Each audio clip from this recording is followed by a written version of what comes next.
4,500 টাকার জন্য আমার ওই মশিয়ারও পেয়েছে, কুরবানিও পেয়েছে। আমি কারোর একার না, আমার হাজিরা দিলি হচ্ছে আমার জন বহাত হবে। তুই ঠেকা দিলি যা, তাহলে থাক। তুই না গেলে আমি আর অত বড় রিস্ক নিতে আসছি না। খামাখা মায়ের খাওয়া মতো নেই।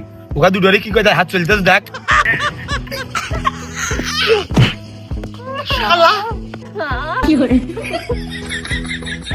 শালা তুই প্রতিদিন দেরি করে আসিস, তোর জন্য আমরা সবাই বসে থাকি, 3-4 জন বসে থাকে, টাকা জন কামাই যায়। তোর আসার কথা সকাল 9টায়, তুই আসিস রাত 3টার পর। শালা তোর এত বড় দুঃসাহস! আমি কখন কাজে আসি আর না আসি, খেলা তুই আমার কর্মী। আমি যদি কাজে আসি তুই আসিস, আমার ছেলে খেলা তুই কাজ করতে পারি না, তাহলে তোর এত বড় কথা খেলা কোন খেলা গতি কয়? আমি কখন যাব না কো ব্যক্তিগত ব্যাপার।